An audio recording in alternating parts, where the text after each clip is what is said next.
I'm going to turn it over to our brand new Director of Grants and Community Engagement. We're thrilled to have Luann join the team and to start us off today. Thanks, Jen. Qila kastalkla, ikyaut wegatlan. Gayutlan laka mama lilakla, tlu aquagil. Laamcha an haqila kaslaka homosquium, suqomish, tlu slewatul.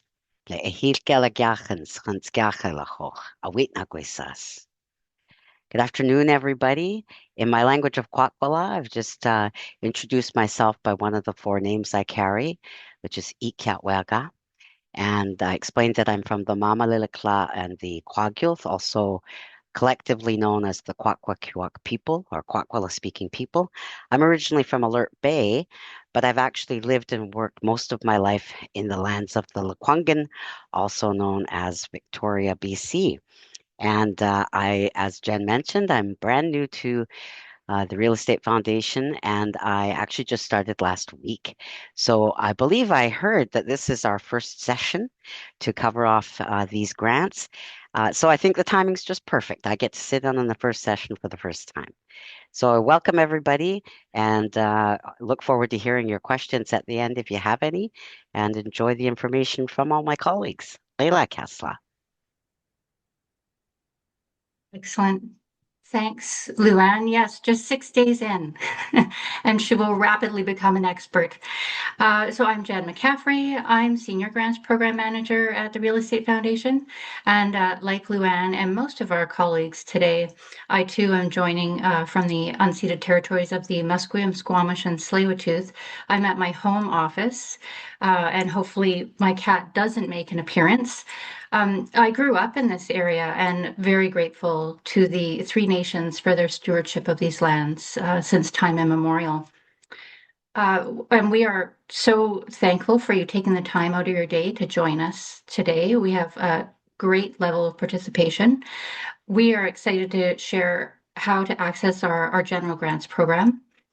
And we hope everyone is feeling very rested after the winter break and ready to write some grant applications.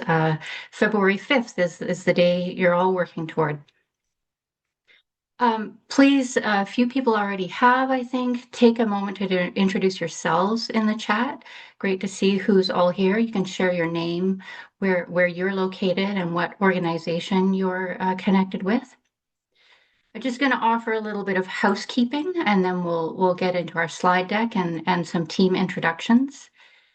So first, we are recording this webinar today, and it will be available on our website along with the slide deck itself by the end of the week. We're going to take about an hour today. Our presentation's about 30 minutes, and then we'll do about the same time in Q&A. And for the Q&A, we ask that you, throughout the presentation, please be putting questions in that Q&A box rather than the chat. It's hard for us to find the questions in the chat space. And use the like button in the Q&A, and then we can see what are the the top questions you really like us to get to in the time we have today. And so, first slide, please, Megan. Okay, here's our agenda. Pretty straightforward. We're going to tell you a bit about the Real Estate Foundation, what our grant program is about and the process to apply, and then get to those questions. And next slide. Great. So I'd like to give the rest of our team a chance to introduce themselves, and we'll just go round robin. And if you want to share your name and your role at the organization, we'll start with Stephen. Hi, everyone. I'm Stephen Hoy. I'm a grants program manager here at REFBC, and I'm in Vancouver in Musqueam, Squamish, and Tsleil-Waututh territories. Glad everyone can make it. So next, hi everyone. My name is Tara Caitler. I'm a grants program manager here as well. I'm lucky enough to reside in the Stanawa-Sentinemu territory on Vancouver Island. And over to Megan. My name is Megan Ray. I'm the Grant Systems Manager here, and I'm calling in from my home office in Vancouver on Musqueam, Squamish, and Tsleil-Waututh territory. And I'll pass it back to Jen. Great. Okay, thanks. And I wanted to just acknowledge We do have a few other team members who weren't able to join the session today. Deanna Wing is one of our grants program managers.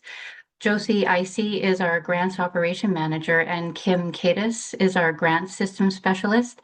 So at one point or another, if there's a journey, a relationship with our organization, you may interact with any one of us. Next slide. The Real Estate Foundation is a philanthropic organization. We fund projects, build relationships, and share knowledge to advance sustainable, equitable, and socially just land use and real estate practices across BC.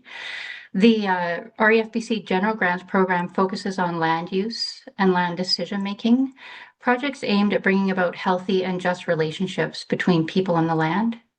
In the presentation, we'll share details about our funding priorities, and we encourage you to go to our website, refbc.ca. We've got a lot more information where you can do a deeper dive on our funding and all the work that we do. Next slide, please. We've been asked to think about and acknowledge our money story. That is where our revenues come from that support the granting programs that we have. And most of our revenue is derived from the sale of residential real estate in BC. When you put down a deposit toward the purchase of a home, that money goes into a pooled brokerage trust account, which sits with a bank or a credit union, and that account earns interest. Financial institutions are required to send the interest earned to the Real Estate Foundation, and then in turn, we are granting the funding out to land-related projects that have broad community benefit. We're very grateful this entity, REFBC, was created in the 1980s to provide a public benefit coming out of real estate activity. At the same time, we recognize our money story is rooted in displacement and theft of lands from First Nations. As an organization, acknowledging that, we've made commitments to honor the Truth and Reconciliation Commission's calls to action. And importantly, in BC, we've been seeking opportunities to support the province's DRIPA legislation adopted in November 2019. DRIPA is the Declaration on the Rights of Indigenous Peoples Act. It commits the province to ensuring provincial laws are consistent with UNDRIP. And I'm sure you know UNDRIP is the United Nations Declaration on the Rights of Indigenous people. Next slide.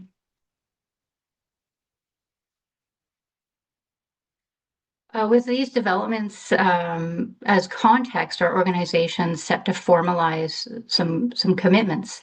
In 2022, REFBC created an UNDRIP fellowship that would guide our learning and the actions we can take. Tara Marsden has been our inaugural UNDRIP fellow. We've been very fortunate to have Tara leading this work and supporting our whole organization in quite a transformative learning journey. And our organization's commitments are detailed in a 2024 TAWA action plan that is a commitment our organization has made, a long-term commitment. TAWA stands for Transformative Actions for UNDRIP Advancement. And in the TAWA action plan, you'll see our UNDRIP fellow identified concrete ways that REFBC can uphold and advance the 46 articles of UNDRIP. That's in our work right across the organization, operations, governance, and of course, our granting program. And then hot off the presses here, you can see this beautiful cover art is our first annual TAWA progress report. We encourage you to review the report on our website to see how we're actioning our commitments in these early days.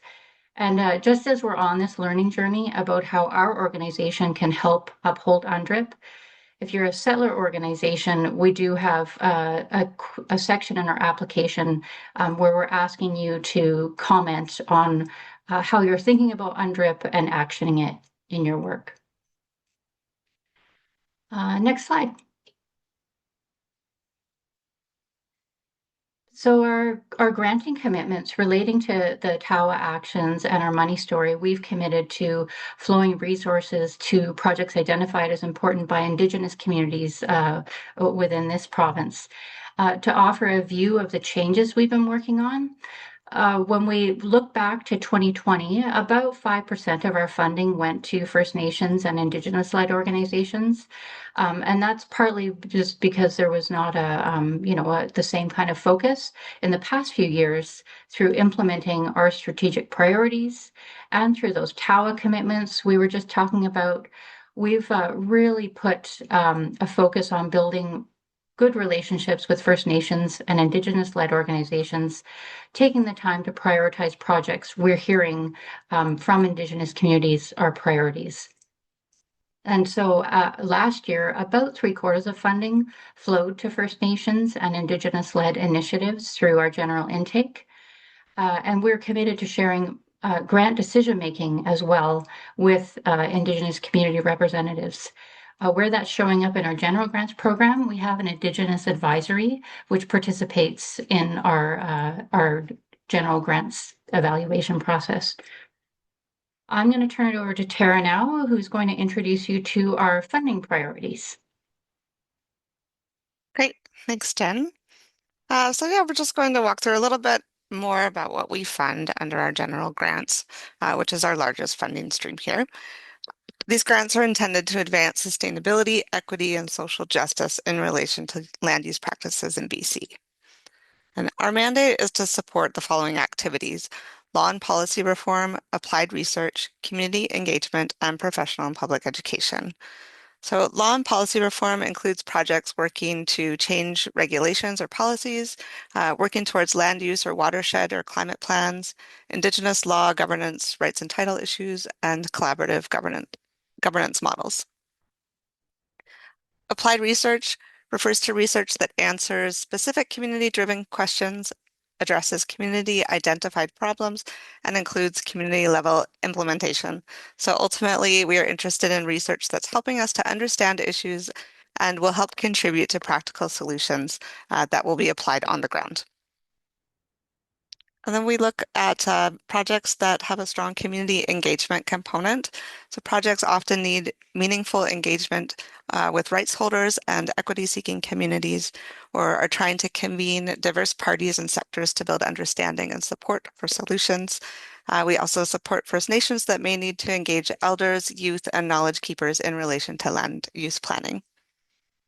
And then professional and public education projects include activities such as trainings, course developments, community workshops, educating the public or growing knowledge of land use professionals on UNDRIP, climate justice and other issues, and land-based intergenerational learning involving Indigenous youth and elders.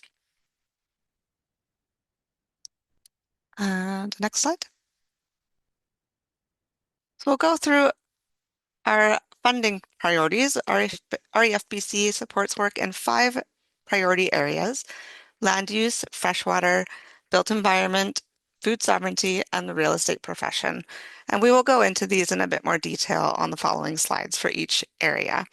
But across these priorities, we're particularly interested, as Jen mentioned, in projects that are upholding UNDRIP, integrating Indigenous law, and supporting Indigenous rights and interests in land use. And we're also interested in projects that advance justice, equity, diversity, inclusion, and accessibility by and for racialized and equity-deserving communities. So our first priority is our land use priority. Land use decisions impact biodiversity, watersheds, First Nation communities, rural environments, and local economies. And under this priority, we're interested in projects that uphold UNDRIP, address the climate emergency or impacts of the climate emergency and social injustice, and are building partnerships with First Nation communities. Often they may foster models of collaboration and decision-making and developing Indigenous protected and conserved areas and guardian programs. And one example of a land use project that we've recently supported is the Wilplukiziwas Education and Economic Society. It's an Indigenous-led nonprofit organization that represents the Gitxsan-Wilp, or house group named after the hereditary chief in Northwest BC. Wilplukiziwas is strengthening governance structures in its territories, including Marile, and they are also working on declaring an Indigenous protected area.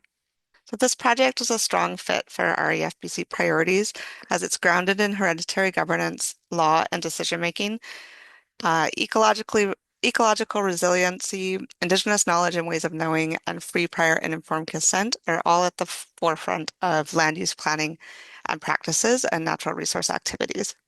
And it responds to the need for a strong on-the-ground governance in an area with a high resource development pressures. Next slide, please. Our next priority area is around freshwater. So freshwater includes rivers, lakes, and wetlands, which form freshwater networks that sustain people, ecosystems, cultures, and economies. And under this priority, we're interested in projects that apply Indigenous laws and knowledge to watershed governance, support collaborative management and decision-making, engage diverse communities in freshwater stewardship, and build climate resilience. And so one example of a project under this priority is the Cowichan Watershed Board. So located on Vancouver Island, the Cowichan Watershed Board is a model of collaborative governance, bringing together the leaders of Cowichan tribes and the Cowichan Valley Regional District. The board's project supported formalizing the decision-making authority of the Cowichan tribes in the Cowichan and Coxila watersheds through the development of a water sustainability plan. And this relates to our funding priorities in that freshwater sustainability is supported through respective Indigenous rights and governance frameworks, and communities are engaged in effective collective decision-making and exercising authority in support of strong freshwater protection. And I'll turn it over to Stephen to talk about the next priorities. Yeah, our second priority is built environments, and we see the built environment as being all the physical stuff a community is made of. That includes homes, buildings, energy systems, transit, parks, roads, and trails, as well as the planning that ties all of that together.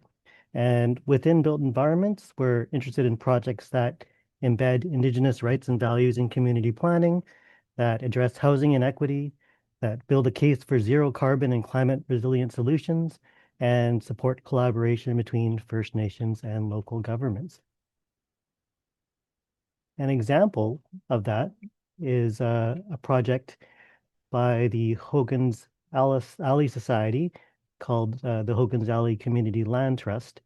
And the Hogan's Alley Society is a Black-led nonprofit organization working to uplift the Black community in Metro Vancouver. And they're building a community land trust that will support affordable housing, a cultural center, small businesses and services. And how this project really aligns with our priorities is it, helps provide a foundation for healthy, just communities, helps meet community identified needs related to access, affordability, cultural safety, and inclusion in housing. It's also an innovative model for increasing access to secure, affordable space for community groups and at homes for historically underhoused people. And it's led by the impacted community with clear impacts on justice and equity. Our third priority is food sovereignty. And we see that to achieve food sovereignty, communities historically denied control over local food systems must be able to steward food lands and access traditional foods sustainably. Within food sovereignty, we're very interested in projects that center Indigenous knowledge and governance, that revitalize culturally important food lands and practices, and build partnerships between First Nations and diverse communities. An example in the food sovereignty area is a project by the Klimsiza Cultural Society. It's an Indigenous-led nonprofit based at Soto First Nations. The society is focused on food sovereignty and the transfer of cultural knowledge within Treaty 8 First Nations. The project is called Minopi Matiswin, or The Good Life in Nihuawibin, and it offered experiential land-based learning opportunities for Indigenous youth in Treaty 8 territory, particularly around Moberly Lake area. And yeah, within the project, youth practiced traditional food harvesting, growing, and preservation methods, and asserted their Indigenous rights to the land. And how this aligns with our funding priorities is it really centers Indigenous knowledge, values, and approaches in food planning policies and practices. It included youth and elders in the project, supporting intergenerational learning, and it supported capacity building, cultural resurgence, and land stewardship. Our fourth, or sorry, our last priority area is the real estate profession. And real estate professionals play an important role as advisors, collaborators, and community champions. And we're interested in this area in projects that will help real estate professionals to grow their knowledge of indigenous rights, climate solutions, and systemic racism in land use. Projects that promote justice, equity, diversity, inclusion, and accessibility. Projects that see real estate professionals and their organizations build partnerships with First Nations and racialized communities, and projects that otherwise contribute to reconciliation, climate action, and the public interest. And in the real estate profession, a project example is the Skohokol Band in the Fraser Valley on Seabird Island. It's a Stalo First Nation. And they did a project called the Indigenous Real Estate Educational Initiative. And through that initiative, the nation organized a series of workshops for Indigenous people around the Fraser Valley, giving them an opportunity to learn about the real estate sector, the process of becoming a realtor and network for professionals. And with the exception of Greater Vancouver, the Fraser Valley has more realtors than any other region in BC. But, Indigenous people are very underrepresented in this sector. And so this project we support it because it promotes diversity and inclusion in the real estate sector and helps build relationships between communities and partners. And so we've told you a bit about our 5 priority areas. You can see examples of projects funded in each of these areas on our grantee project directory on our website at refbc.ca/projects. And you can kind of filter that priority to see the kind of projects that are going on underneath each area. It's important to note that our grants program is highly competitive. Each year we receive many more applications than we have the budget to fund. And recently we've seen a 5-to-1 ratio of requested funding versus available funding, and 20% of eligible applications have been approved. So to put that into easier to understand numbers, last year we received 330 applications, and out of that we made 75 grants. So those applications represented 38 million in requested funding, and we had a budget to make 9.5 million in general grants. So there's so much amazing work going on, and unfortunately, a lot of the projects we aren't able to fund are amazing and do align really quite well. But yeah, I just want you to, we appreciate your applications. We just want you to know that it is competitive. And I'll turn it back to Sure. Tara. Yeah, so just a note on our project assessment criteria. So projects are assessed by our granting committee on a number of different criteria. We look first to understand why this project is needed at this time. What's the significance of the issue or the gap being addressed with your project? Then we look at UNDRIP for settler organizations looking that projects uphold and advance the United Nations Declaration of the Rights of Indigenous People, or that projects are Indigenous led and Indigenous directed. We look to see that projects are helping to build relationships, so ensuring that those that are most impacted by the project or the issue are at the table and involved in making the decisions of the project. And then we look for leadership and innovation. Does the project strengthen leadership in a field or support emerging leaders, or is it taking an innovative approach to an issue? And lastly, we look for legacy. So what are the outcomes of the project? Can they be sustained? Will it have an ongoing legacy or impact of the work?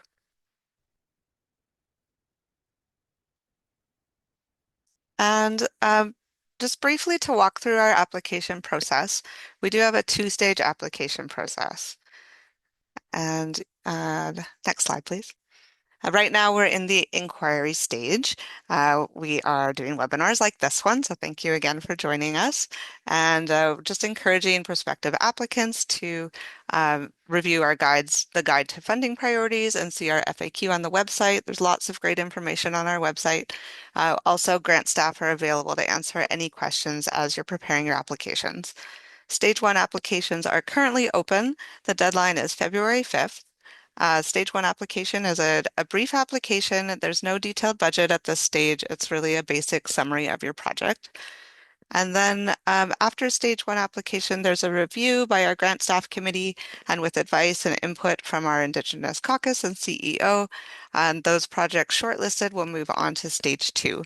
And applicants will be notified by late March, early April if they're moving forward to Stage 2. And then Stage 2, shortlisted projects prepare the Stage 2 application. And at this stage, it includes more information on your budget, your project deliverables, and UNDRIP considerations. And that deadline is late spring and early summer. And then those get reviewed by staff and reported and prepared to go forward to our CEO and board of directors. And the final decisions are made from June to September. So you can find our online application form at refbc.ca/grants. We also have a Word document version of it posted on the website. We recommend you use that to sort of draft your application, and then you can just copy paste into the online portal. We're always happy to help. It's best if you can sort of start your applications a bit early. So if you do run into any issues, just give us an email at grants@refbc.ca and we'll make sure that you can get it submitted. And I'll pass it to Jen. Thanks. Okay, I'll go through a few common questions before we get to the Q&A. Next slide. How much money does REFBC typically grant? There's no typical amount, and you can see that by looking on our website at past grants. It will vary depending on the work that's needed, where the work is taking place, the scale and scope, but we offer some ranges here to give you an example. And we tend not to see requests, less than $10,000 and $20,000. That these days, that is you can only do so much with that level of money. Our granting is intended to be for time-bound projects rather than ongoing operating. So keep that in mind too. Next slide. And which costs does REFBC typically fund? Our grants can be used to cover, almost all your project-related costs. The expense categories that we've listed here are a very good fit. And while REFBC is a project-based funder, right at the top there, supporting staff time on a time-bound project is how we're seeking to support your operations while we can't step fully into supporting, open-ended operations. And you may have some other expense categories that you have in mind. Again, at Stage 1, you're just giving us a high level, and you can always we can have a conversation about other expense categories if they're something that is difficult for you and you don't have other sources of funding. Next slide. And which funds does REFBC not fund? Even if projects meet all of our eligibility criteria, there are a few activities and costs we're not able to support. Of course, listed here. With our name being the Real Estate Foundation, we are often asked about capital construction costs, and this is unfortunately not an area that REFBC is able to fund in. We will consider, as part of a larger budget, some material purchases on a case-by-case basis. So if your project is shortlisted, it's at the Stage 2 application stage that Tara mentioned. You would be working on your budget then. Your project at that point is also assigned to a grants program manager. And so you can be in dialogue with your grants program manager and they can advise you about any material purchases that you need as part of your project. Next slide. So we're coming to the end of our period of presenting to you. Again, we really appreciate your interest and your time, and of course your effort to apply to our general grants program. As Stephen mentioned, we're fortunate to be able to support project teams leading vital and transformative land use work across the province. It is really amazing what everyone is doing that, and we thank you for stepping away from that work to be here. As we shift into the Q&A portion, I'm going to do a little bit of reminder housekeeping so that team members can review some of the Q&A. So just reminding you, the slides and the PowerPoint are going to be on our website by the end of the week. If you don't want to listen to this Q&A, well, this section's done and you can sign off. And we can always be reachable, as Megan mentioned. There's our email, grants@refbc.ca. It's a very busy time for us in the inquiry period, but please be patient. We answer every email we will get to. We will respond to you. And finally, here's the QR code to subscribe to our newsletter. We get very excited about newsletter subscriptions because then you can learn about when our grant intakes are, deadlines to apply, any invitations to events that we may be hosting or that we want to share about partners hosting. And with that, that's wrapping up the formal presentation.